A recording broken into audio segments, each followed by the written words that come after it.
Mode. All right. Oh, wait. There we go. Now we're on. Yay. And again, all those bonus sounds, all associated with this first request. Got it. Cool. Okay. Good Lord, the bonus sounds, people.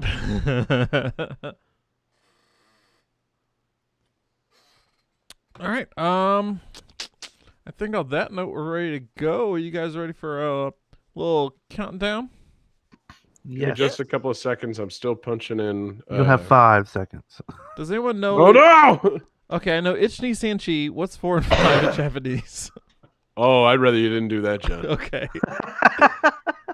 I could do Achi, Yun, San, Ni, each. I could do cinco, cuatro, tres, dos, uno. Greatly prefer you didn't do that, John. I could do what's French? Cinq, quatre, huit, neuf. No. I'm going upwards. It's hard to count backwards. Yeah, I know. Yeah.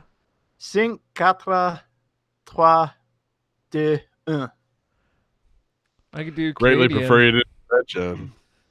Fünf, vier, drei, sein, eins. I could do poutine. V, that's 5, I, guess. I.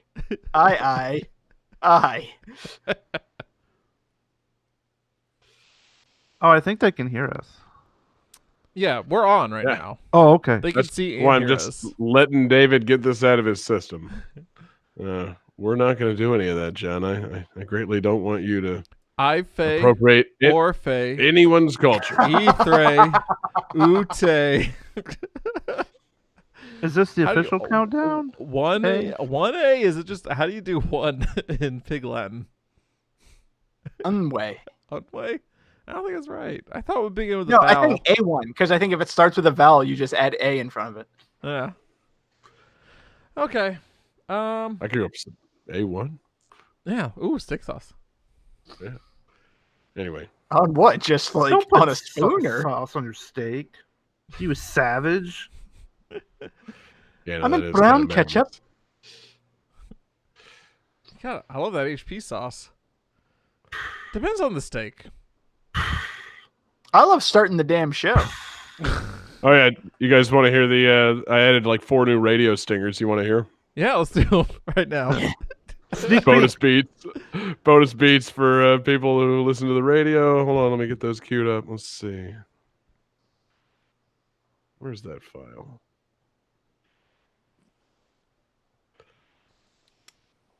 You guys hear that? Nope. Can't hear it? Nope. I always choose the wrong output. Hold on.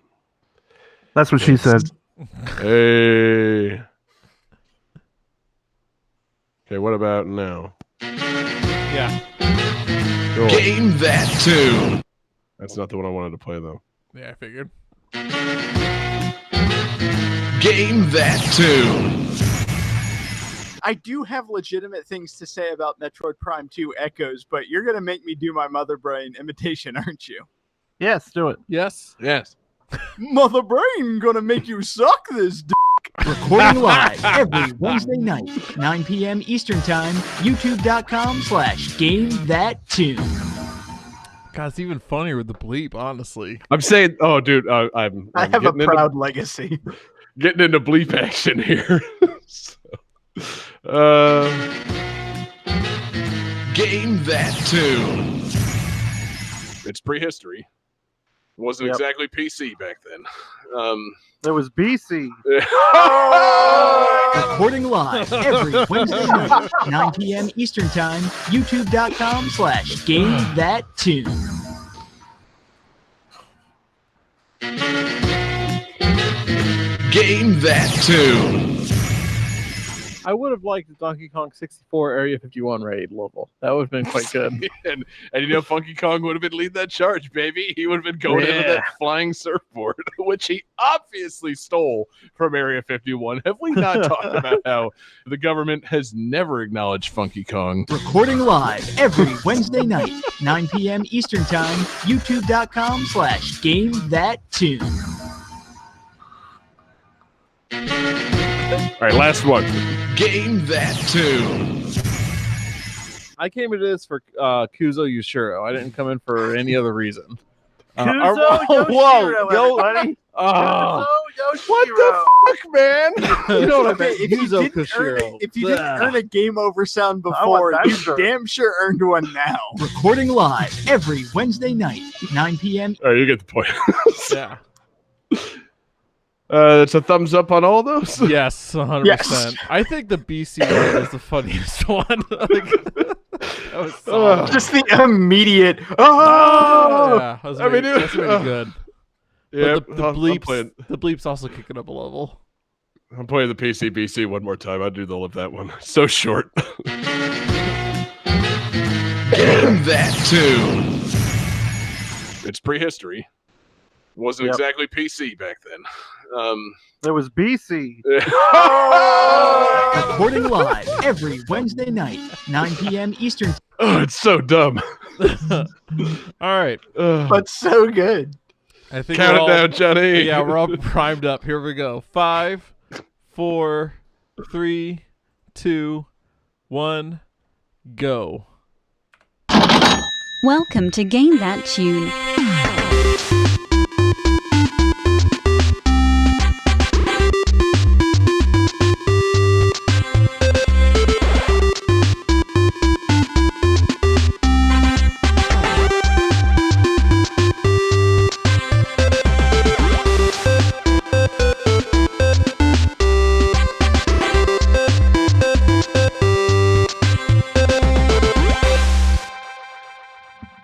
Oh, yeah. What's going on, everybody? It is Game That Tune back in the house once again. It's your boy, John Harrington here, and we got John Regan with us. Say hey. Hey. We got Jesse Moore. Say hey. Hey. And we've got David Fleming. Say hey. Hey. Hell yeah, fellas. Welcome back. Game That Tune in the house for episode 188. And man, we are going to have a blast tonight. This is going to be a very special edition of Game That Tune. What we do around here is we listen to video game music. We've each brought 3 songs from a game. We're going to try and guess each other's games based on the songs with a little bit of trivia. We're going to goof off. We're going to have a lot of fun. And the winner at the end of the night picks the theme for the next episode and plays some bonus tunes. And I was the winner last week, and I'm still reeling off that medication that I've been on. And so I had a really wild theme in mind, something that we have not done in the previous 187 episodes of Game That Tune. At any point, we've been pretty staunch about this. Anytime that we've broken the rules, we've given each other hearty shit about it. This podcast up until now has strictly featured games that were released in the United States of America. Very seldom did we venture outside of the greats, the 50 states. Maybe we did some Alaska and Hawaii games. Wait, John, those yes, are part of the 50 states. You know this, right? I know. I was going to say continental, but it's a long word. I got scared of it. But yeah, so we're changing it up. We're going, into a brave new world out there. The rest of the world. We are listening tonight to games strictly released everywhere else, anywhere but the United States. Games that were never released in the United States. That's the theme tonight. So it's going to be interesting, man, because there's a ton of games out there, and I don't think we've played any of the games that we're featuring tonight, but they got some good soundtracks, and I think we're just going to have a blast. I mean, when has not playing a game ever prohibited us from having a great conversation on Game That Tune? John, I ask you personally. Yeah, no, I was gonna say, like, are we supposed to play the games? Like, was that a rule I've been violating a lot? I mean, yes, John. We've featured over 900 games on the show at this point, and quite frankly, I'm going to be disappointed if I find out that you've played less than any amount of that. I think you were supposed to have played everything by now, John. Like, you're supposed to play 5 games a week. We're breaking the reality of the show here. We all know each other's games going into the episode. We're all supposed to have played all 5 games every week. That's always been the policy, John. If you can't keep up, man, maybe you just need to get out. But yeah, so anyway, we got a great show coming up tonight. We got great fan requests. and great tunes from around the world. So, Johnny, let's jump right into it. Game 1. Brace yourself.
Song.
All right, guys. So this is our fan request for the evening. This one comes to us via our Discord server from Dell. Who else?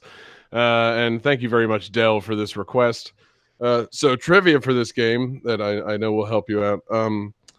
A writer for Complex included this game on a list of company-branded games that, quote, didn't suck, commenting that the game is not bad as long as the player can tolerate the large amount of advertisements in it.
Okay, guys. I hope everybody's feeling good on that one. I'm sorry. Can you do the trivia one more time? I need a little help. Once you show me your answer, let's let's see what you guys got. Oh, let's see. Yeah, you're all correct. I can't believe it. Everybody said Pepsi, man. This is a hat trick.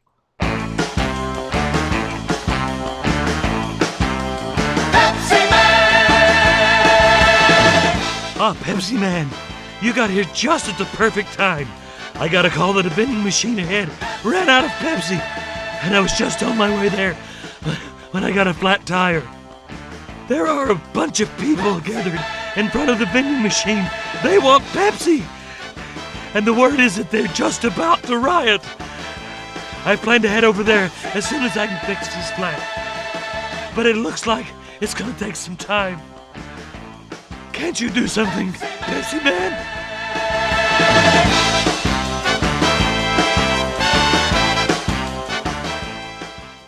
Was that Well, Brian Posehn?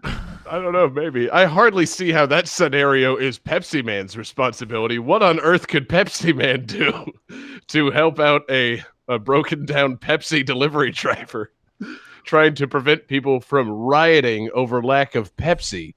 We're jumping in with both feet on this one. This is just wild. Somewhere in Japan, there is an American actor who was paid money to read those words. Oh man, I love it. Yeah, because you really gotta justify a game like Pepsi, man. Like, Do you? Yes, John. Like, I've always wondered about this game. I never bothered looking it up. Like, Pepsi Man wasn't an American creation at all, was he? Like, I don't remember Pepsi Man as a mascot. I remember that little girl who like drank who wanted a Pepsi, please. Like, was Pepsi Man a thing in America? No.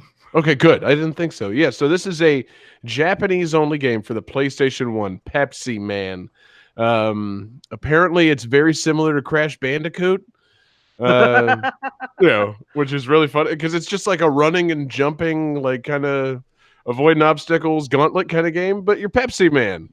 I'm like, man, shouldn't Pepsi Man be like whooping some ass, or like beating up like the embodiment of thirst, or like I don't know, like shooting cans out of a bazooka or something? Like, why is he just running? Like, see, that's what it should have been. We should have gotten the Pepsi Man beat 'em up, where instead of the Mad Gear Gang, he's beating up like pretzels and the sun and like jars of salt. Pepsi Man versus the Thirsties. Yeah, And then pretty the good, final man. boss is a Coke machine, but you can't win because Coke is way better. Whoa, man. That's, there will be no besmirching of Pepsi Man on this episode. Now would be a good time to cut to a commercial break. Game That Tune is brought to you by Pepsi. It's not. That is a permanent sound on the soundboard for any time we mention Pepsi. Which, if you've heard our show, is very common, apparently. It comes up so often. Like frequently, David says, "We need a Pepsi break mid-show." Space. Damn it. Yeah. So it's Pepsi Man. Anybody played this? No, come on, man. This one's so oddballs and oddities that I thought maybe it would have made its way over to Jesse somehow. Like, I've heard about it, but I So, haven't played it. Do they have any levels where your goal is to get restaurants to stop asking if Pepsi is okay?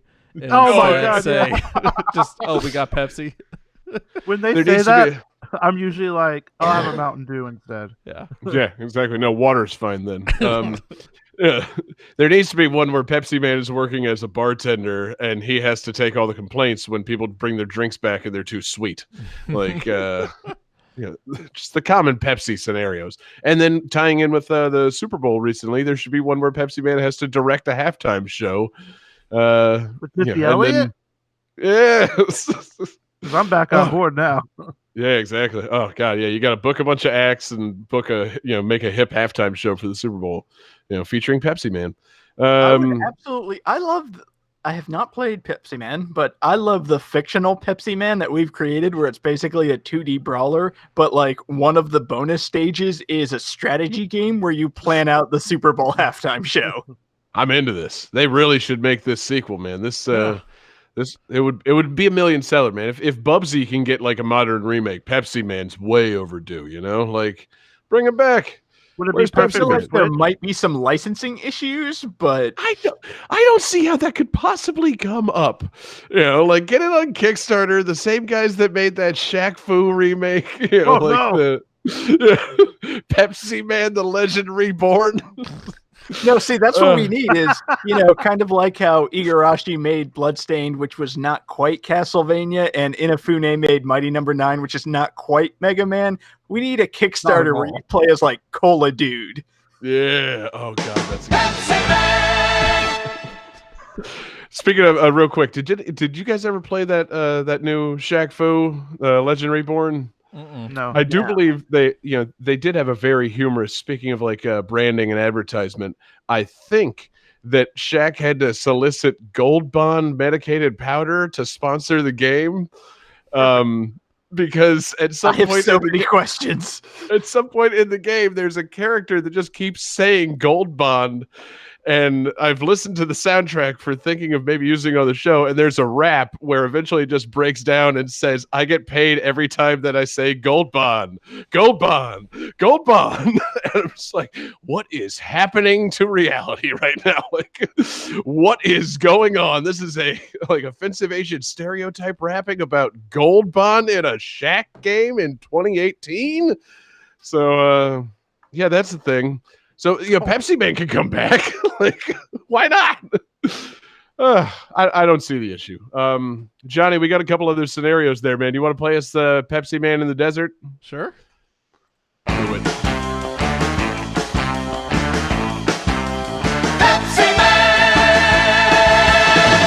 Pepsi Man. A plane full of passengers had to make an emergency landing in the desert. We were on our way there when the helicopter broke down. Fortunately, no one was hurt or killed. But in the middle of nowhere, right in the middle of the desert, and they are all exhausted. Another helicopter is on the way, but it looks like it's going to take some time. Isn't there anything we can do to help them until that helicopter arrives?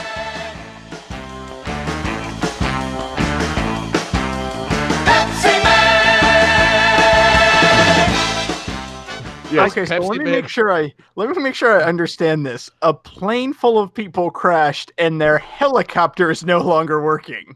The plane full of people went down emergency landing. No one is dead. And I guess a rescue helicopter to get them out of there is in disrepair. And Pepsi Man is essentially a Saint Bernard with like medicine. Get some Pepsi to these people in the desert. Yeah. How close do you think he is to like Duff Man? Oh man, see, that's really my. I was wondering, like, I bet there's got to be no voice for Pepsi Man. Pepsi Man just has to be announced by that Pepsi Man sound, and never say anything ever. And that's really unfortunate because I kind of want. I mean, I need to know what kind of guy Pepsi Man is. He can't just be a super athlete that gives people Pepsi. I'm pretty sure what it is Duff Man goes overseas to shoot the Pepsi Man ads, thinking that we would never see them here in the United States. That's probably true. Yeah, and he gets to wear a mask and everything. It's just a big Pepsi logo. Nobody questions it. That's a good idea, man. All right, man.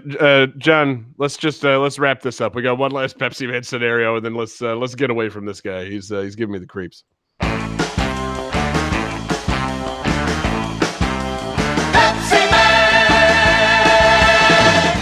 Pepsi Man! It looks like the main computer of Pepsi City went out of control a little while ago from being overloaded. All the roads are affected by the computer and we can't move ahead. There isn't enough Pepsi for everyone, and violence has flared up amongst those wanting Pepsi. Exhausted people are collapsing because they can't refresh themselves with Pepsi. If it continues like this, there will be a worldwide shortage of Pepsi, and we'll have a real problem. Can't you do something to put the computer back in working order?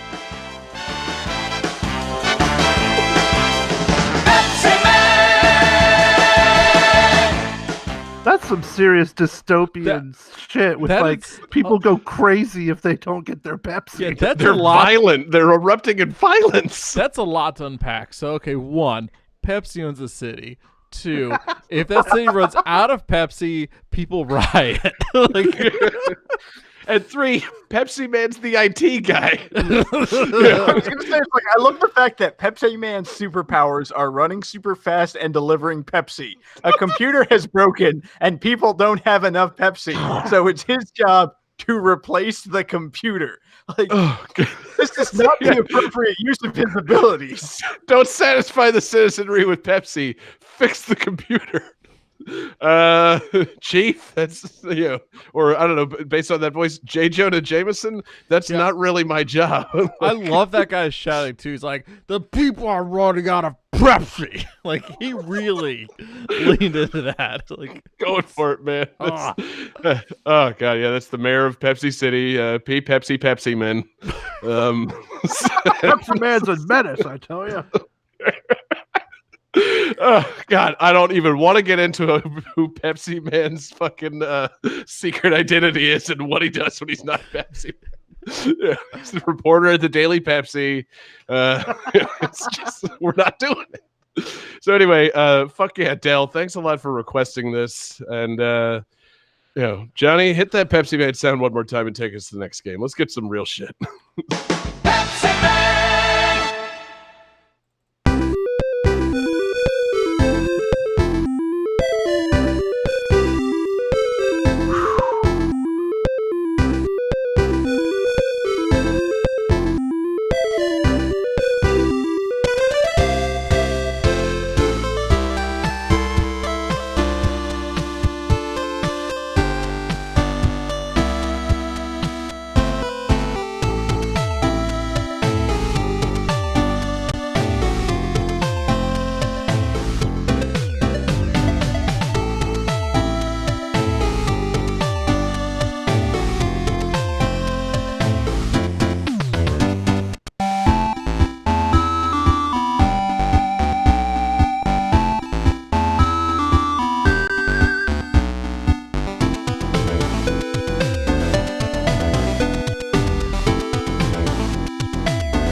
Alright guys, this is the only Famicom game to use the Yamaha YM2149F sound chip, also known as the 5B sound chip.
All right, guys.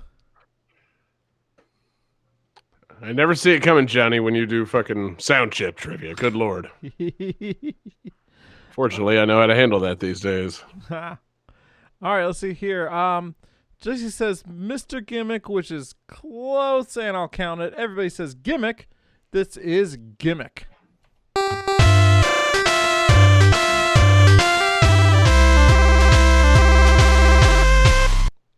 So this is a Gimmick for the Famicom.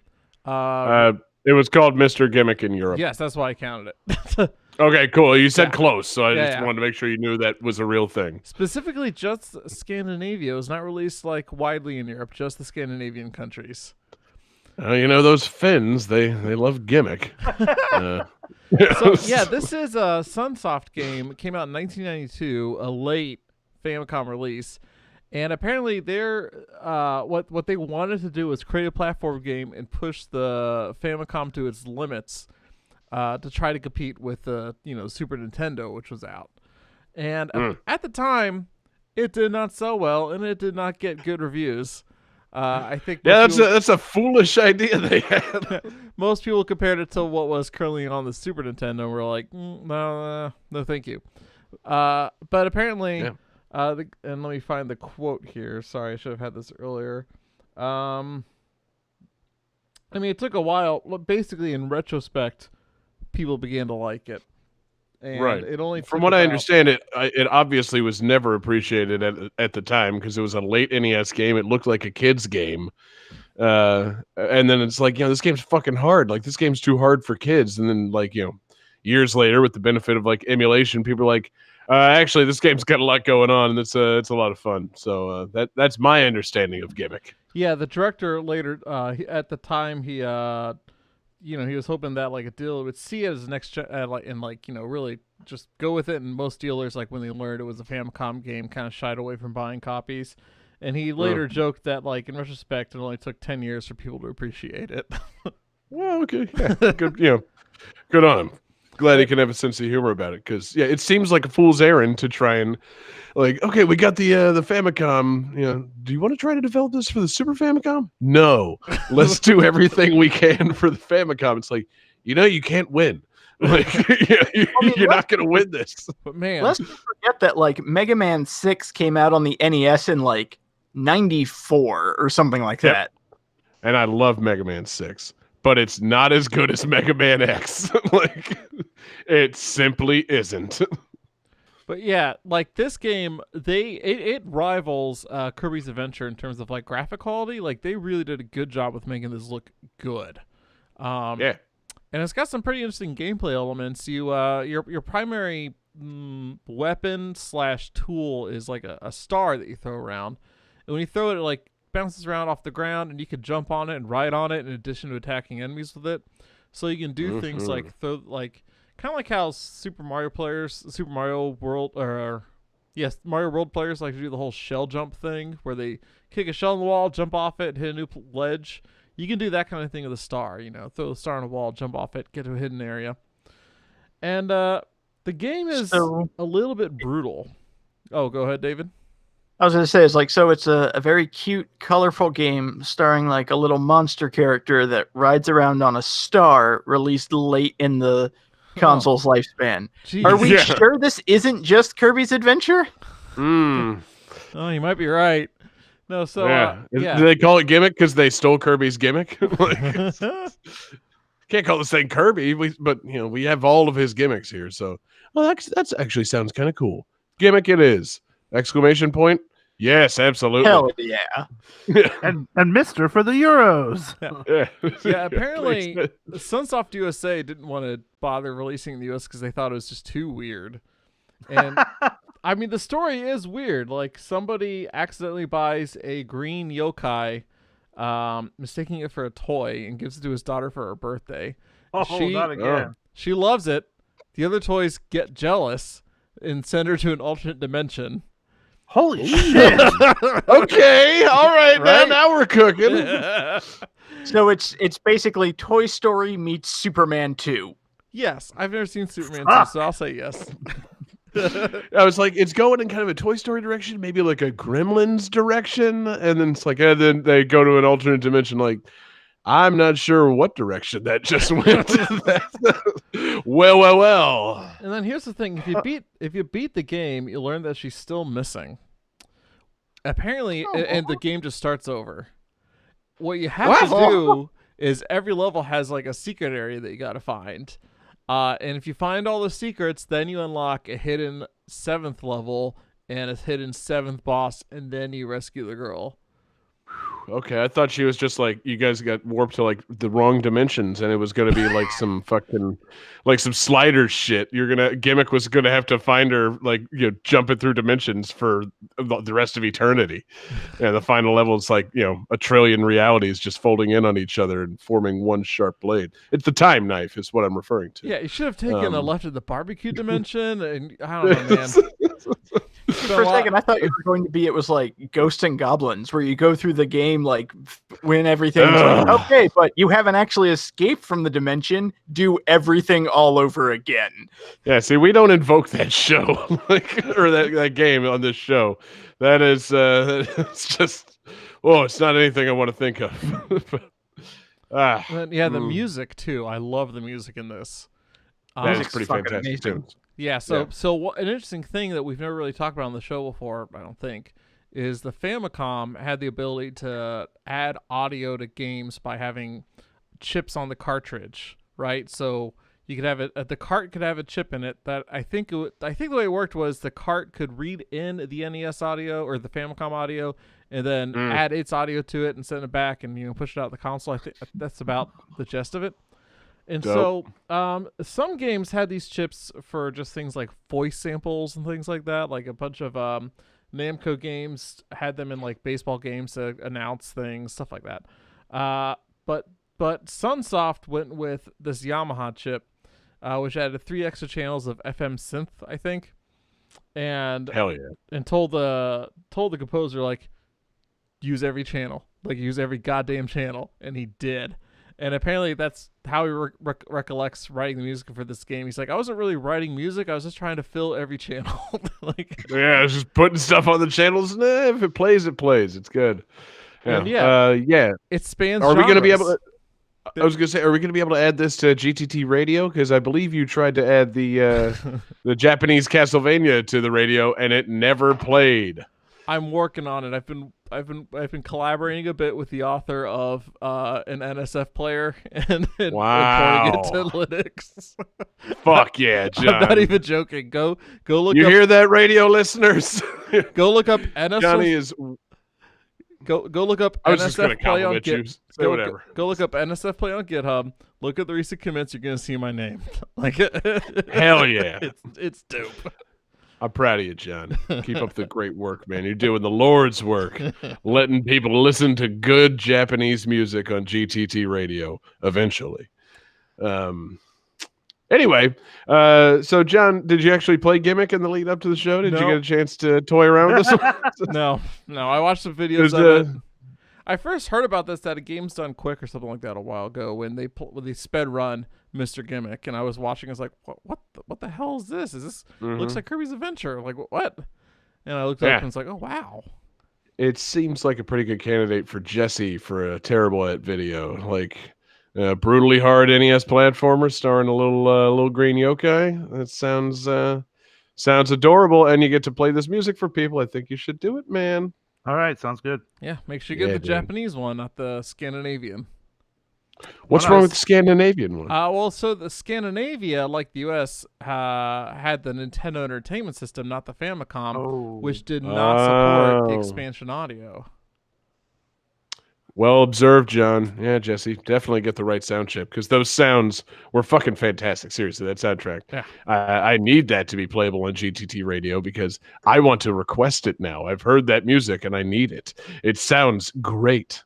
So, great job, John. You got me salivating over something I've never played. Anything else on Mr. Gimmick or Gimmick? Mr. Gimmick was his father's name. No, I'm excited to try giving this a playthrough though, because like from watching the videos, it does actually look like a pretty enjoyable platformer. Yeah, I'm sure there are a lot of enjoyable platformers out there that just never came to America for one reason or another. And we should try some of these out, man. So hell yeah, Johnny, excellent pick. Perfect use of the theme. And I think it's time to keep it going, man. Game 3.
So, lost my trivia for a second.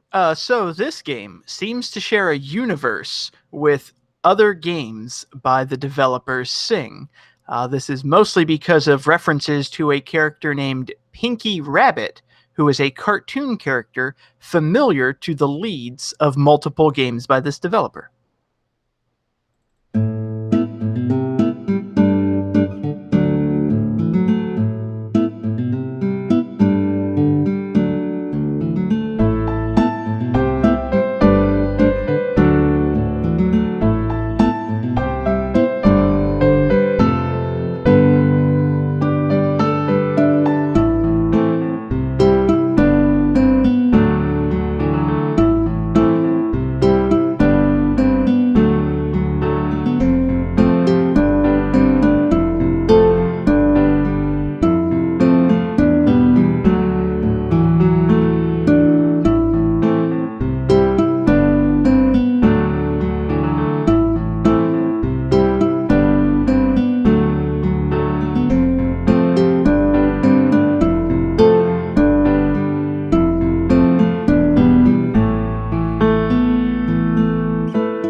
All right, gentlemen. Anyone have guesses ready? Or perhaps drawings of penises? Hey now, man. Don't go predicting things. Somebody might have a good guess. I'm interested to see them. All right, so John Regan has a drawing of a penis. Jesse Moore has a drawing of a penis, and John Harrington is the closest with Trace Memory 2, which is technically correct. This is Another Code R, A Journey into Lost Memories. The series was called the game was called Trace Memory in America, but referred to as Another Code in the rest of the world. So we're giving John a point. Hey! Phew, I thought that was a long-winded way to say I don't get a point. No, this is the sequel to Trace Memory. It's just Trace Memory was called Another Code in Japan. Yeah, okay, my confused face came from that first song being lifted directly from Trace Memory, which we previously used on the show, and I'm like... And was released in America. Right, yeah, that's the other problem. I thought you were eating your own tail and, doing it wrong. So that was... impressive twist, David. So is this also on the DS? This Another Code R? So Memories? This is the Wii sequel to Trace Memory, which was never released in America. And I was always kind of pissed about that because I really enjoyed the first Trace Memory, and it was like, they upped it out. It's now 3D. It's on the Wii. Like, I want to play this. Like, oh, well, the Trace Memory like wasn't a huge hit. It was kind of like a smaller game. It's a like point and click adventure, visual novel. Like, there's probably a lot of translation. They don't want to spend that money. Okay, I understand that. But the game was released in Europe, all throughout Europe, including the United Kingdom. It's like, wait, you have an English version of this. Right. Why won't you release this? I'm just picturing Shiggy emailing you personally, like responding to everything you're saying. It's like, I'm sorry, David, there's literally zero interest besides you. I can't justify the expense of even hitting, Control C and then Control V into the United States, Wii Shop channel. I can't let you have this. I simply can't. Only you, David. Only you wanted it. I did because I think enough time has passed now. I soft modded my Wii so that I could import the Japanese version of Tatsunoko versus Capcom because I was convinced that game would never release in America, and then it did. So I was like, well, if I can play games outside of America, maybe I should try to buy another code. Because I really enjoyed this game, and this game continues the story of Ashley. Wait! Did you not buy it, or did you? Oh no, I bought the Japanese Tatsunoko versus Capcom. I just modded my Wii to play this. No, I did not buy this. Okay, so yeah, you did all that soft mod work for a game that ultimately came out in America, and then didn't follow through on this. Like, oh man, egg on my face. Yeah, pirate eggs all over your face. Just. Terrible. Those are the worst. What is a boy to do? Good eye. But this game, it looked really fun. It continued the story of Ashley Robbins. After uncovering her memories from Blood Edward Island, she tries to reconnect with her father. She's now a 16-year-old who has joined a band, and they're going to do like a camping trip at some like camping resort. So she goes out there, but suddenly there's another mystery, and she's having like memory flashbacks to the night her mother was killed, and it still has that same intrigue mystery element the first game had. Like, literally the first thing that happens when you get off the bus is some woman bumps into you and steals your bag. So it's like, wait, who was that? Who took my thing?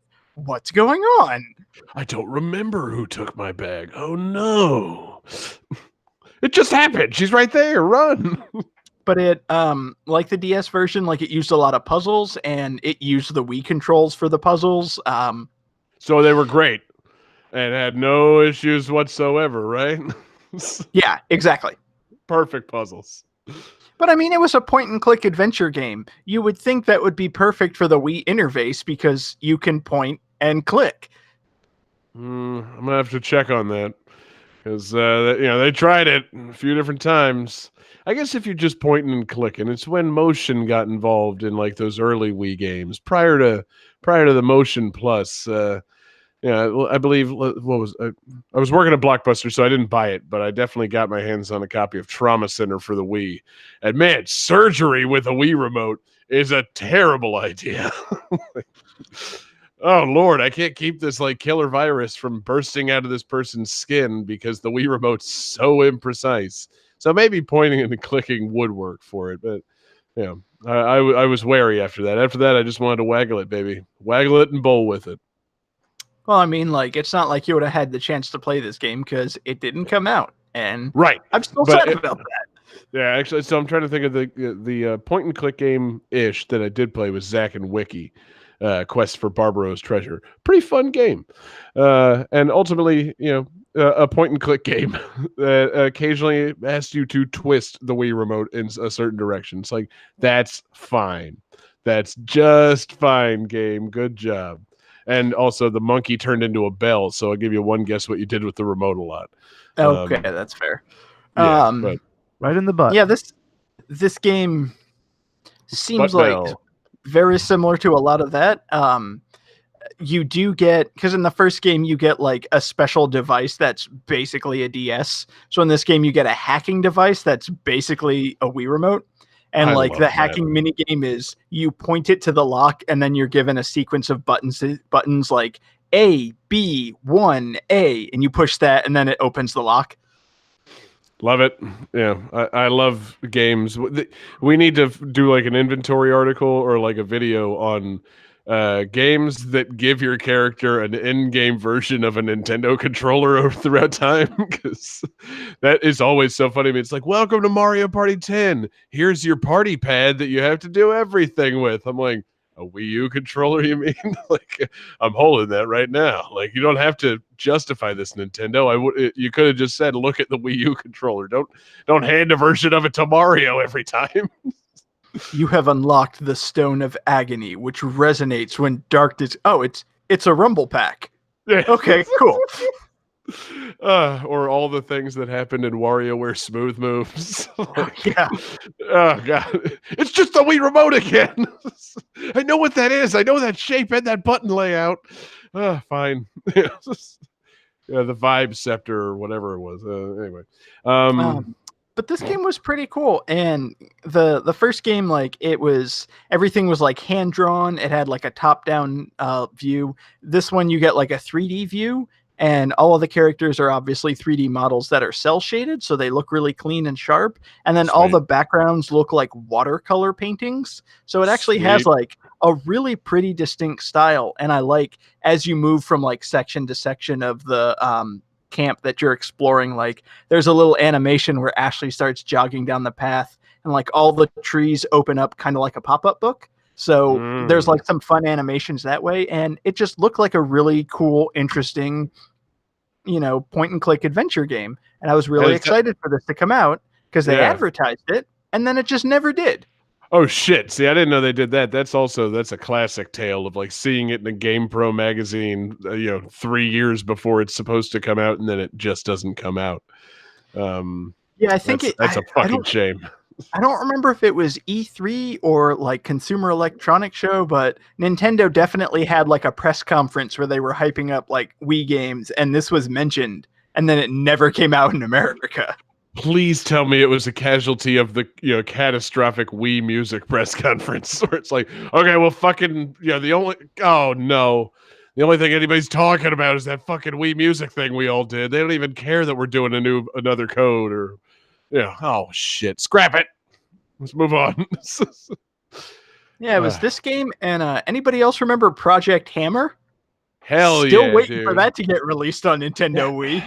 See, yeah, that game looked fucking dope. And I bet you if they had handed Project Hammer over to the guys that made No More Heroes, we would have gotten Project Hammer, and it would have been right, because early on in those Wii games, the guys with No More Heroes pretty much cracked the code. You use the buttons to do most of the complicated attacking, and you swing it in a certain direction to do something cool. That's your fucking code. Project Hammer could have been dope. I mean, it's a guy holding a big hammer, and they obviously just there's a deleted scene in that deleted game of somebody being like, yeah, man, here's your like Nega Hammer, and he hands him a Wii remote that like turns into a giant hammer. Like, that happens. So anyway, yeah. I was waiting for Johnny to chime in since he finally pulled his microphone John back. dropped his mic in front of him. Like, John he's got coming. something. He's got the hammer takes. I have no idea what we're talking about. Oh no! God damn it! Oh, Johnny. Favorite instance of a character being handed a device in a game that resembles the controller you're playing the game with. Go. Ooh, I can't think of any off the top of my head. Actually, shit. Like, I'm trying. It's primarily a Nintendo trope because they have all the unique control systems. We came up with like 5 of them. Oh. It's all right, man. Yeah, I'm not giving you a shit for being tuned out. It's maybe, Johnny, you played this game maybe about 13 years ago and you just don't have any memories of it. Have you considered that? I have not. Oh man, something familiar about this game, isn't it, Johnny? You know, back around the time when your mother passed away. Wait. Do I? Wait. My mom's dead. Dude. It'd be so fucked up if she joined the chat right now. Prone to poppins. Hey, and she pops in to learn she died 13 years ago I'm when not dead. Johnny was soft modding his Wii. Anyway, I David, always like when I get to bring a game that I'm passionate about, and as I'm describing it, I look to the chat, and all three of you are looking at something else. Hey, I was listening and hanging on your every word. I honestly, I'm intrigued. If nothing else, I'm intrigued by that watercolor and cell shaded art style. Because if it's a game about the nature of like memory and lost memories, I think a watercolor art style is a really excellent fucking like choice. So I wish we could play this. Not only has it not come out in America, was it a full release or a WiiWare release? I don't want to get that wrong. It was a full release. Okay, good. So it's not a dead WiiWare game. We could realistically play this at some point in our lifetimes if we had the desire to. Yes. Good. And I still might try to track this down because, again, like I enjoyed the first game and I really do kind of want to play this game. And you still have that soft modded Wii, don't you? I do. And we don't get rid of things. I mentioned it before when we brought up Trace Memory. I think Ashley is just a cool character. Like she's very uncharacteristic for a protagonist, and I like seeing more of her. And it sucks that she only got 2 games. Yeah, she's very John Regan. So with that, David, if there's nothing else, we got to move on to the next game, man. Yeah, I think we need to move on. All right, Game Ashley, 4. Johnny. Game 4.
All right, so this is a second fan request for the evening. I figured after that first one, we should have one where we might actually have to guess the game.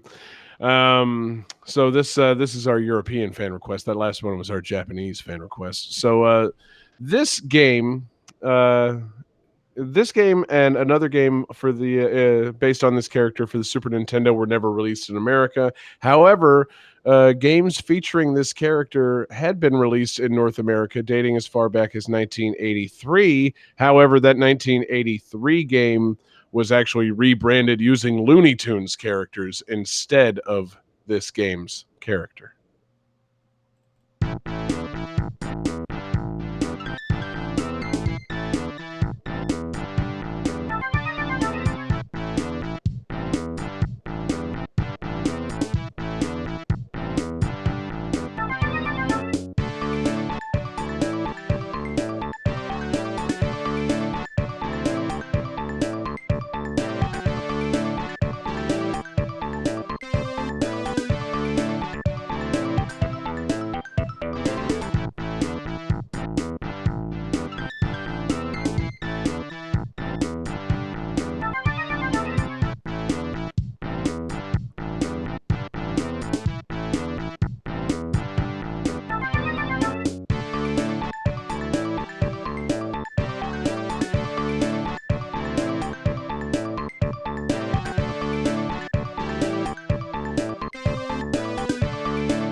Can you read that All right, one more time? Oh, I'd greatly prefer not to. So this game, as well as another game for this character for the Super Nintendo, were not released in North America. However, games featuring this character had been released in North America, dating as far back as 1983. However, that 1983 Atari game, I'll add Atari this time, was actually rebranded featuring Looney Tunes characters rather than this character. Oh, John, great guess. Johnny says 1010. He's incorrect. Jesse, still writing. Jesse's got some shine on it. Oh, it's Jesse says Snoopy. God, I wish it was Snoopy. That's incorrect. And David has the correct answer. This is asterisk, or however you say that. I tried to throw a French accent on there. That's a mistake. Do it over. David's got the correct answer. This is asterisk. Yeah, David, what you know about Asterix? Asterix is huge in Europe. Like he is incredibly popular. And it's a comic strip that got turned into movies and obviously video games.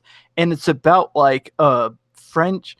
I mean, I don't think he's technically French, but he's like a Gaul. Gaul, yeah. Because the whole game takes place in BC times. In like 50 BC, I believe, is the setting of Asterix the game. Yeah, it's the comic is about Asterisk and his friend. I think it's like Obelix, yeah, who are like Gaul warriors fighting against the Romans as they try to invade and conquer as part of the Roman Empire. Yeah, and yeah, that's the thing. I was reading the description about this. I'm like, you're fighting Romans? I was like, that seems awfully specific. I'm like, oh, it's 50 BC. Okay, that makes more sense. Like, you know, a couple of French guys fighting some Romans. Like, that's, you know, weird. That's not very PC. Yeah, but it was BC. Yeah, it's BC. Yeah, we did it again. Every show. Every show that there's something BC, I have to bring up that it's not PC. Good Lord. But yeah, and I was going to say they made a sequel to this game. So this is Asterix 1993 SNES. They made a 1995 game, Asterix and Obelix, also for the SNES. And that one, apparently, I think you can play 2 players simultaneous, which sounds pretty fucking cool. Like it's got a nice art style, and you know you can play as Asterix, the little guy, or Obelix, the giant lummox-looking dude. Very strange-looking character, this Obelix.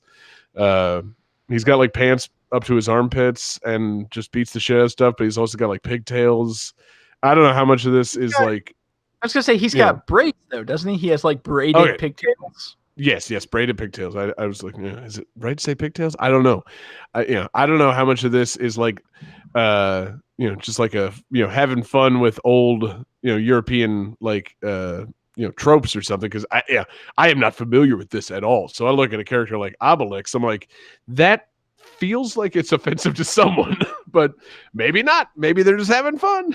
Well, and if I remember, there's like I want to say it's like a Renaissance era painting, or like there's a very famous European painting of like ancient warriors, and you've got like the one noble warrior with a big mustache and like the winged helmet, and then the other warrior has like a giant belt and everything, and like bright red hair, and everybody thinks like that's what Asterisk is based off of. Like it's very cartoonish versions of what people thought classic European warriors were like, because Asterix himself is like a very short squirt of a character. Yeah, he basically looks like Thor fucked Elmer Fudd, which is a very strange thing to have to say, but that's what I got. It's like little squat big nose guy who also appears to be wearing like Thor's armor. So it's some European history stuff that I'm not up on, but it's been around a long time. I almost did like trivia about the voice actors, because like the French voice actor who originally did the character was the voice of the character in almost everything they made from 1967 until 2014. Hell of a run. So that man got that job and locked that shit in. Hell yeah, man. I want to know like how distinct that voice was. Like, well, we can't fucking replace that guy. He is Asterix. Like, you can't. But yeah, man. So I know very little about this, but it seems cool. Seems very beloved in Europe. Like you said, it's Asterix as a character has been around since like, I think like, not even the 60s, I think like 1959. So, it's old school. It's got to be, in terms of like licensing and games, one of the oldest things that is like a licensed game is made out of. Like, but it's not like it's not ongoing. There's, it's a fucking media conglomerate. They got movies, live action movies, cartoons, comic strips, all that shit. So I was gonna say, I remember when Euro Disney came out and failed, because everybody in Europe was like, why the fuck do we want the Disney version? Like they started to slip in other things, and they put like a statue of Asterisk and everything. And then a lot of the Europeans were like, well, maybe this will be okay. Right. Let me take a look at this. Yeah, I can check that out. But yeah, so and I also, so the request was for Asterix, and that came to us in our Discord from Caledon. Thank you, Kel, for the request. And I was preparing for this. I got to the soundtrack to this. Composer is Frederick Minson. Obviously, I'm not sure. Just a kindly European man. But the sequel, Asterix and Obelix for SNES, was composed by Alberto Jose Gonzalez, as well as the NES and Game Boy versions of this game. I almost picked one of those because I like featuring Alberto Jose. I don't know if you guys recall previous times we've used that man on the show, but that guy can compose the hell out of some video game music. The one notable thing that I'm thinking of is early on, we had Turok for Game Boy, Battle of the Bionosaurs, and that soundtrack is like an ultimate crush. And turns out that guy he did like the sequels and the older versions of this, or like the 8-bit versions. And I'm looking at the Discord and I'm like, man, Kel specifically said Asterix for SNES. Like, why'd you have to be specific, man? I was so close to getting some more Alberto on the show, but it's all good. The game looks fun. Looks like a colorful beat 'em up platformer. Also, one thing that I thought was very funny and makes me actually want to seek this out and play it a little bit, in Asterix and Obelix, I don't know, I assume it's only when you're playing as Obelix, because he's very strong. He's a big lummoxy guy. When it's a side-scrolling beat 'em up thing, you encounter the Romans, whatever, you punch him, and he punches them up into the air, and the graphics are done in such a way, it's very cute. Like, you're walking and the background's kind of moving, you got the sky, and then like a moving tree line in the background, the characters fly up and then go flying off into the distance behind the tree line. Kind of like Team Rocket blasting off again every time you punch somebody out. I'm like, that is a detail they didn't need to include, and it's fucking hilarious to me. Like, I'm thinking, like, every time you uppercut somebody in Mortal Kombat, they fly out of the fucking frame and off into the tree line. And, you see them, seconds later, like, these characters fly off the screen, and it takes a couple of seconds for them to reappear and start falling, like, behind the tree line. I'm like, that's a nice touch. They didn't need to include that touch, but that is so funny to me. So, good on them, man. These fun French cartoon characters. Thanks again, Kel, for the request. I'm not going to say anything bad about the soundtrack. The soundtrack was just fine. Just fine. And Johnny, let's keep it going, man. What do we got coming up next? Game 5.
This game features guest commentary from a dragon, Arnold Schwarzenegger, and the Colonel from KFC.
I can't wait to see what you guys drew. Yeah, I mean, you really threw me for a loop on this one, man. Yeah, that's some wacky trivia. A very charming part of the game. Yeah, just think of the things I just added to my search history. Come on. See, Jesse always does like subtle little riddle things, so I'm wondering if the game is actually called Wacky something. No. Ooh. Okay. All right, let's see. Oh, that KFC dating sim by John. That's incorrect. Johnny says "bok bok bitch." That's also incorrect. And David is the closest, but sadly incorrect with Thunder Pro Wrestling Retsuden. It was close, but this was Cutie Suzuki no Ringside Angel, and this is a Japanese wrestling game that came out on the Mega Drive in 1990. It was all Joshi wrestling, which is women's wrestling in Japan, and it only had one actual wrestler in it. The rest were all made up and loosely based on others, but it was the name Cutie Suzuki. She was also in some movies and stuff, and a model, as a lot of Joshi girls tend to also do. Yes. But like back in like the 90s and stuff, women's wrestling in Japan was like really respectable and stuff for the most part. Like over in the United States, a lot of times women's wrestling would be the bathroom break, which is unfortunate.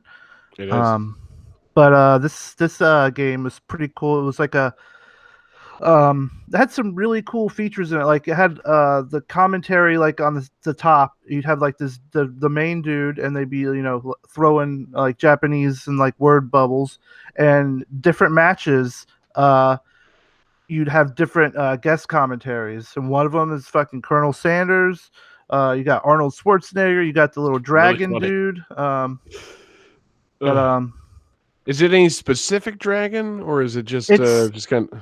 So the game is made by this company called Asmic, I think, and it's their like mascot. I thought it was Godzilla, but doing more research about it, it's their I think his name is Boomer, which is That would have been a great get if they could have gotten Toho to sign on with Godzilla doing commentary for women's wrestling. yeah, that would have been cool. Oh man. But I mean, Schwarzenegger and the Colonel are a pretty good get too. So Yeah. yeah, that's. I wonder if they know they're in the game. Yeah, that'd be weird if they didn't know. Just imagine Colonel Sanders. I don't know, his very advanced years, like being told, like, "Sir, someone's stolen your likeness and added it to a video game." It's like, oh no, what could it be? It's like it's a Japanese-only women's pro wrestling game. I suppose that's fine. It's not bothering me. It's not coming out stateside, is it? Good. Did they reveal the secrets of my spices? No? No. Okay. Exactly. Yeah, the fucking Japanese women's wrestling game reveals the secret herbs and spices. Yeah. Who told them? All the characters besides Cutie Suzuki are named after the different spices. Yep. Cayenne pepper, that's not a Japanese name. Although that does... Oregano, what the hell? It does...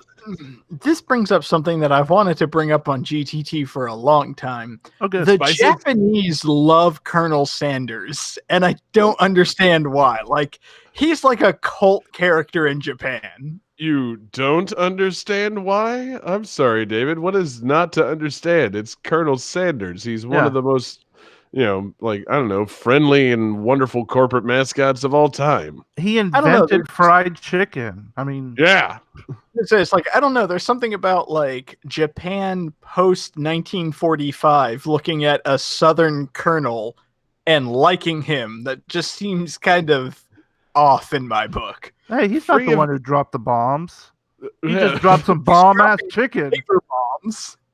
Yeah, and free of the context of what a Southern colonel means to America, he's just a kindly old man with a funny tie that serves delicious chicken. Yeah. It doesn't matter, what a Southern gentleman may actually be like in America. He's just the colonel, man. He just wants to give you a two-piece. Like, I don't see what the problem is. Look, all I'm saying is I prefer Popeyes.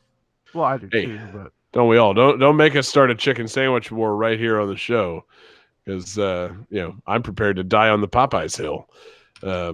My goodness. Yeah, I don't believe speaking of how Colonel Sanders quote unquote invented fried chicken, fucking Chick-fil-A's claim that they invented the chicken sandwich. Get the fuck out of here. Like, you've got to be kidding me. That restaurant was the first people ever that thought about putting a piece of fried chicken in between two pieces of bread. Bullshit. Yeah. Well, for as long as chickens have been cultivated and as long as the sandwich has been invented, nobody else thought about using chicken as a meat in a sandwich. Exactly. Like, seriously, I mean, oh God. Like, fuck Chick-fil-A and that claim. Like, we didn't invent chicken. We just invented the chicken sandwich. The fuck you did. Yeah. You didn't even perfect the chicken sandwich, bitch. Popeyes figured that out, late to the game. But, man, what a sandwich. A lot of companies made MP3 players before Apple did. And then they made the iPod and redefined what an MP3 player is. Exact same thing. Exactly. Yeah. Yeah, Chick-fil-A sandwich is the Prism Duro Sport of fucking chicken sandwiches. Yeah, but what I'm saying is that, like, humanity has been cultivating a chicken as domestic livestock for thousands of years. The Earl of Sandwich has existed since 1660. So you're telling me that like nobody has had that thought in almost 350 years? Yeah, it took until the 1970s. Somebody's like, "Hey, what if I put chicken on a sandwich?" Oh, whoa! That's not. It's not sandwich meat. It couldn't possibly be. No. You know that realistically, the chicken sandwich was invented sometime before then, and has been served as like a staple of like Black State Fair, booths for like centuries. And somehow Chick-fil-A has decided they can take that credit. I don't want to keep talking about this, because Colonel Sanders. Centuries of black people selling chicken sandwiches at state fairs, John. That's the statement. It's That's the episode title. Pretty up on my American history. When the Pilgrims landed and attended the first state fair. If this episode title is Centuries of Black People, I am quitting the show. Yeah, no, not this. No, we're gonna add the rest of it about the chicken sandwiches. Yeah. Oh, I'm sorry. That makes it so much better. Yeah, no, please. Anyway, so yeah, Jesse. So, have you played Cutie Suzuki's wrestling game? Is it a blast? I mean, I didn't realize. So yeah, you were describing this. I'm like, shit, this is a 1990 Mega Drive game. Like, this is some old school fucking female wrestling. Like, it's coming out at the same time as, I assume, like WWF games would be coming out over there in Japan too. Like, it's a bold move, or maybe a bold move. I don't know. Seems like a bold move for 30 years ago to release a female-led wrestling game. Like, that doesn't seem like the kind of thing that people would go for back then. Like, it's a little. Well, women's wrestling was way more popular in Japan too, especially if you have like someone like Cutie Suzuki on the title, because everyone was bonkers over her. Even though she only held like a title one time. Like Riho. Let's not get started on that. And hopefully only one time. Nyla Rose put her through a table this evening, so that was good. Pretty great. Take the belt. Yeah. This game it's a little basic. There's not a whole lot of moves, but again, it's 1990 Sega Genesis, one of the early games. But the animations are pretty solid.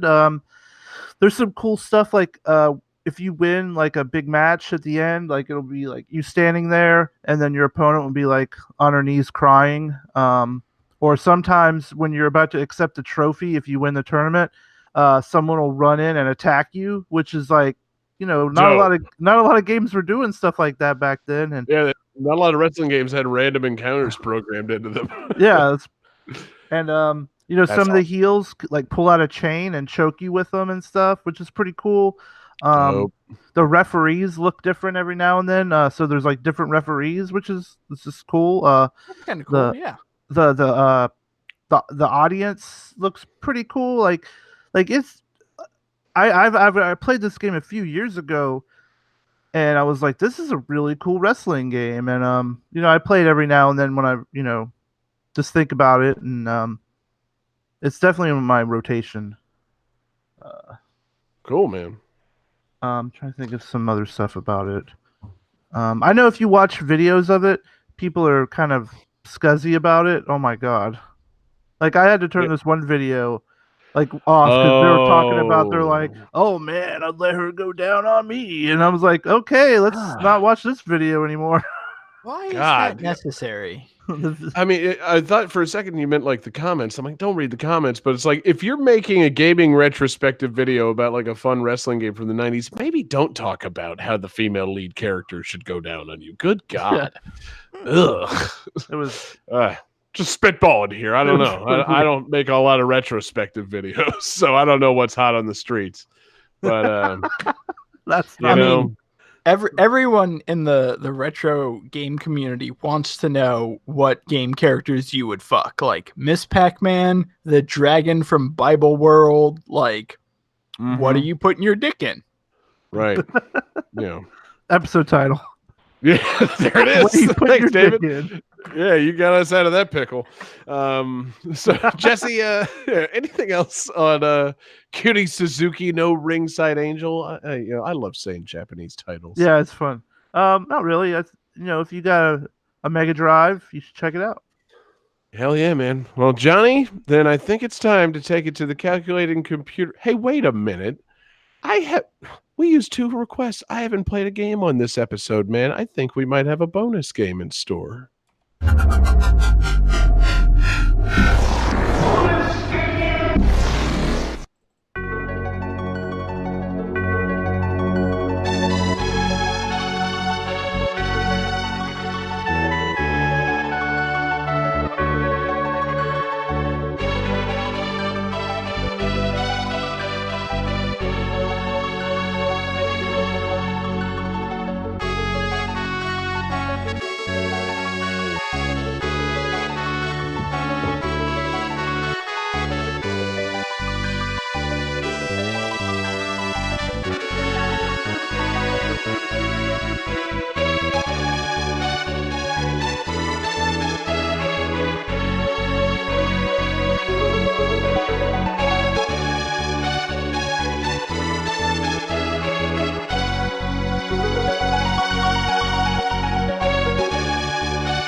All right, guys. So this game was only released outside of Japan to PAL territories, Europe and Australia there.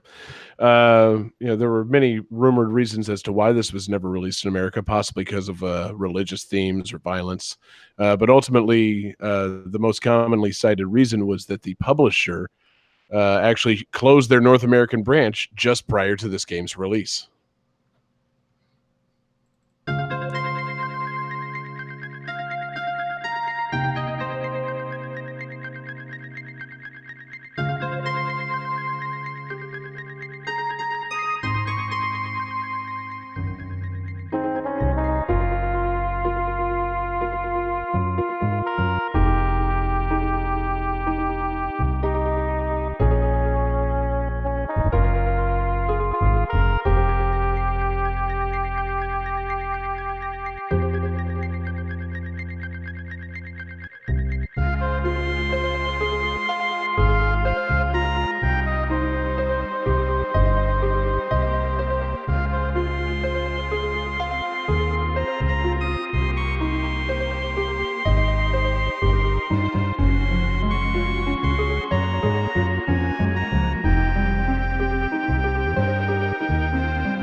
All right, I'm sure everybody is feeling fantastic after hearing that, especially everybody who is listening along with us who thought perhaps this game was not being featured on the show tonight because I masterfully added 2 requests to the show before revealing a 6th game. Johnny, how are you feeling, though? Cool. Johnny says triple question mark. He's incorrect. Jesse and David both have the correct answer. This is Terranigma.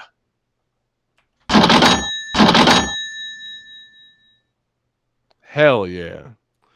You should have seen that one coming, folks. Terranigma, released for the SNES, but not in America. The quote-unquote sequel to Illusion of Gaia, one of my favorite games of all time. Turns out, quote-unquote sequel is very apt. This is not a sequel to Illusion of Gaia. I attempted to play this before. I didn't get very far into it. It's one of my great gaming shames because I know this game is great and I need to revisit it. And having listened to the soundtrack and now the music on the show and having time caught up with me, it's like, yeah, John, it's 2020. You should have fucking played Terranigma by now. Especially because it wasn't just released in Japan, it was released in Europe and Australia with a full translation. It sucks, doesn't it? Just saying, it's very strange they wouldn't put this out in America, and but I get it. Cartridges, they're expensive, and Enix, I guess, closed up in America right before this came out. It was very late in the SNES life cycle, and nobody was going to go for a new Illusion of Gaia. I don't know. I don't know why. I don't know why they couldn't just maybe throw us a bone on this one. And it's even worse that this didn't get an American release. David, pop quiz. Do you know who published this game in Europe and Australia? Okay, you're asking me, so I'm gonna guess WayForward? No, please. I'm mostly just trolling you. So Enix was Quintet was the developer, Enix was the publisher, and they were set to publish it in America, and they didn't. They closed up and didn't do it. Nintendo published the game in Australia and Europe and used their own translation team. So the translation on this is just fine, and there's no reason that Nintendo couldn't have thrown us a fucking bone and gotten it over here. So I don't know what the problem was. But apparently now people look back on it and they say, actually, maybe a silver lining that they didn't release a chopped up version of this in America, because apparently this game's heavy duty.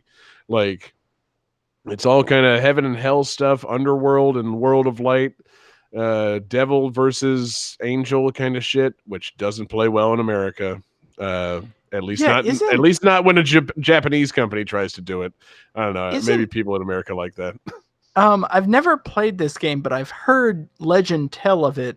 And doesn't this game start at the beginning of time and you kind of see the evolution of the world? You might be thinking of Evo Search for Eden. But okay, maybe not at the beginning of time, but I seem to remember that evolution and growing being a big theme within this game, watching the world expand. Right, and see, I haven't played it, so I don't know exactly how they do this, but when the game starts, you're in this, quiet little village in the underworld, and as you explore the underworld and complete these towers, these magical areas, it restores things, quote-unquote restores. It creates things in the world above. So yes, it's a hollow earth. You live inside of it. And by breaking these seals or whatever, life, starts to develop on Earth. That is my understanding of what happens in this game. It sounds pretty fucking cool and kind of trippy. And, frankly, it's my new religion. So this is a Hollow Earth. I'm a Hollow Earther. Yeah, that's it, guys. I've become a Hollow Earther. I'm going to the Church of Terranigma.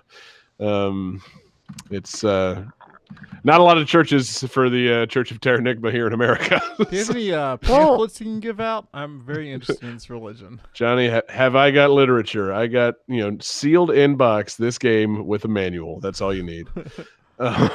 Well, and let me finish because it's not going where you think. When Oh, it comes boy. to the hollow earth theory, like, it's not true, but I definitely think like we lost a little something because like those classic adventure and like pulp novel stories that use that as a mechanic and everything, I feel like they had a certain appeal. And again, Right. the hollow earth isn't real, but everybody dismissing that, like, I don't know, I feel like we lost something by not having hollow earths in fiction anymore.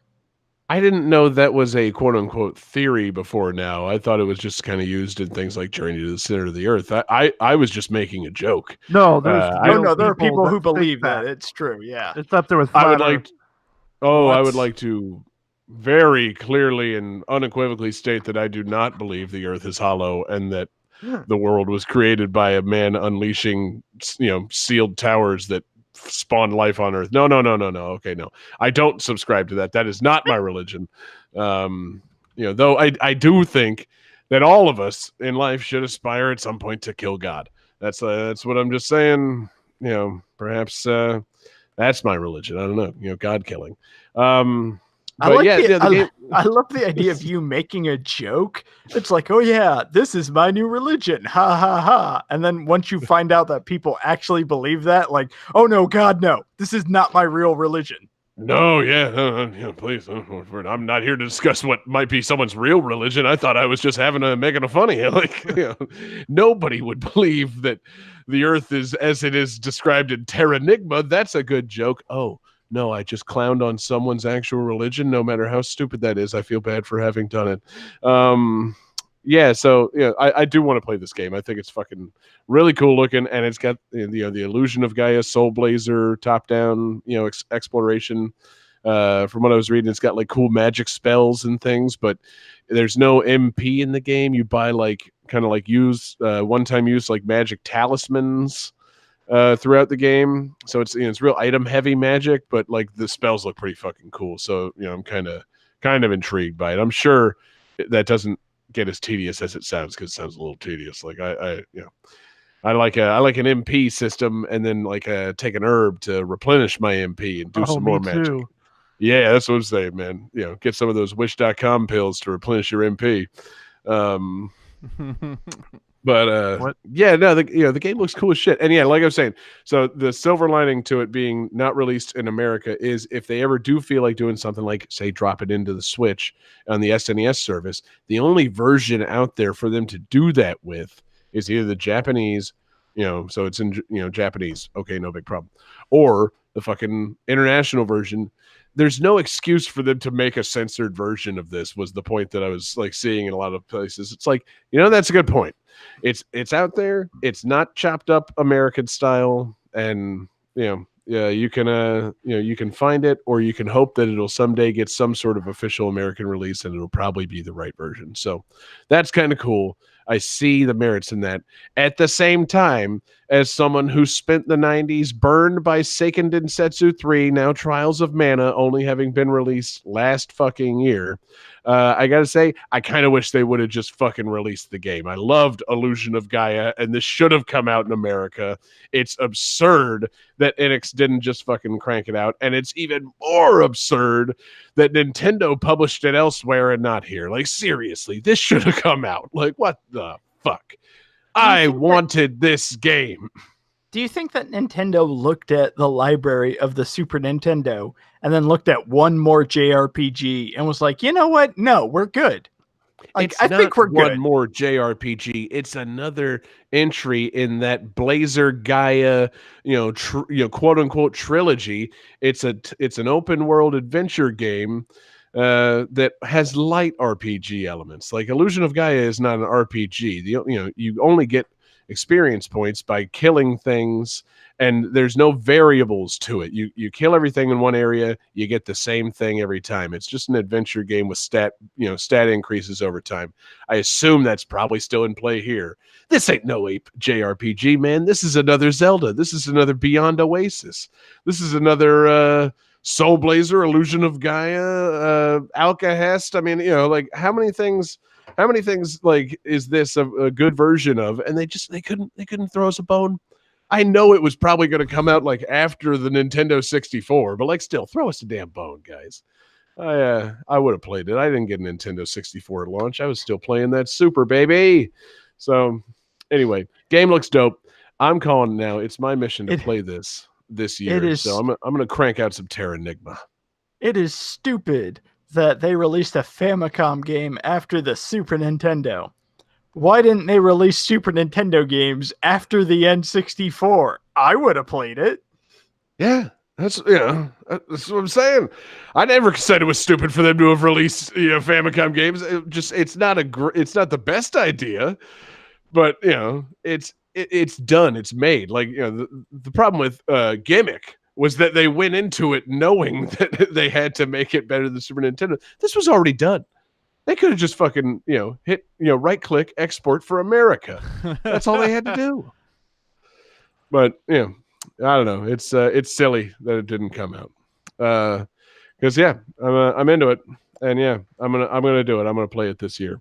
I'm not gonna broadcast myself play it. I'm just gonna fucking play it and get all pensive about the Hollow Earth theory and how we're all living in the underworld, and all of our missions in life is to unseal those towers and restore life to a brighter overworld somewhere. I don't know, man. This game sounds nuts. I'm looking forward to it. Johnny, let's go to the calculating computer, my man. Calculating computer activated. You hear that balloons rubbing sound? Oops. Scoring complete. This game's winner is David Fleming. Hell yeah. Great game, David. You know a thing or two about games that none of us have played. Apparently. Yeah, congrats. It's something you can lord over us. You won our non-American edition of Game That Tune. Congratulations. So I don't want you to be inspired by this episode and choose the same theme for the next episode, because we established there's not very many games left out there that weren't released in America. So I'm hoping you got a fantastic theme in mind for next week's episode. Well, I do have a fantastic theme in mind, inspired by personal experiences that I have been going through. So if you follow me on the Twitter, you may have noticed that lately I have been really enjoying training Amiibo in Smash Brothers Ultimate. So my theme is games that feature toys, either games that Toys to Life games, games about toys, just any game that ties into toys. That's maybe the most David theme we've ever had. Yeah, that is on brand. Isn't it right? Yes, very on brand for you. Well done, sir. So yes, toys next week on Game That Tune. I guess we're going to be games and toys that tune. Games, toys, and hobbies that tune. GTHTT. It's going to be good. It's going to be a lot of fun because there's we'll talk about it later. We already got into a good Toys to Life discussion last week, so this will be an extra opportunity for Johnny to learn exactly what that means. So hell yeah, I'm looking forward to it, man. Great theme. And get your requests in, man. It's going to be a lot of fun. So thank you, everybody, for listening tonight. Thanks to everybody watching along live with us. We're live every Wednesday night. We're on YouTube, Facebook, and Twitch. Search for Game That Tune. Find us in your podcast devices, anywhere you get your podcast. Check us out, Game That Tune. Listen, enjoy, maybe throw us a rating, maybe don't. I really just want you guys to listen and love the show. Thank you to everybody checking out patreon.com/GameThatTune. We got a lot of fun going on over at Patreon. We've got GTT gyms. We've got Jesse's covered up. We've got mixtapes. We're always, communicating with you guys, and we really love the little community that we're building, not just through Patreon, but through pretty much the entire podcast. We just love having fans, and we greatly appreciate it. I want to say special thanks to our Patreon super fans: Alex Messenger, Lance Revere, Damian Beckles, Bradford Stevens, Daniel Perky, XX Chrono XX. I'm spacing on the list. Dominic Guy and Kelly. Thank you all very much for being Patreon super fans. You guys are all fantastic. And if you go over to Patreon and subscribe at a certain level, guess what? We'll slide you them digis, and you can give us a call on the Patreon GTT hotline and get your message played on the show, like this. Guess who? Looking for the paper boy. Oh, no. Got a whole freezer full of popsicles. Chris. That was it. That the whole thing? Yeah. Wow. Who was that? This was the worst idea. This is the God. best idea. Wow. Yeah, so if that doesn't make you want to give us Patreon money, I don't know. You too can leave similar creepy messages. Wowie. Yeah, so give us a buzz. Imitate your favorite characters. Good Lord. Yeah, and thank you for everybody placing requests. You can send your request gamethattune@gmail.com. You can send us your requests in our Discord server. Maybe find us on YouTube in our 24/7 live stream. Thank you to Dell and Kel both for their requests. That should be a sitcom on Nickelodeon. Calling it now. And yeah, you can hit us up on Twitter. We're there at GameThatTune. You can find us individually on Twitter. I'm there at JGangsta187. You can find John Regan on Twitter at JP Regan Jr. You can find Jesse Moore on Twitter at Sega_legend. And you can find David Fleming, this week's winner, on Twitter at DFD Fleming. Hell yeah, David. So, what do you have in mind for bonus tunes to take us home tonight? So to take us out, carrying on that kind of toy theme, it is the remix of Ribbon Road from Mario Kart 8. Hell yeah. Is that the one where you get to play as Pepsi Man? Maybe. I don't know. Peace out, everybody. I actually forgot to upload bonus music, so that's what we will add into post. Johnny, play whatever music you can play, preferably Pepsi Man. Play the fucking Pepsi Man, bro. Pepsi Man! God, it's so loud.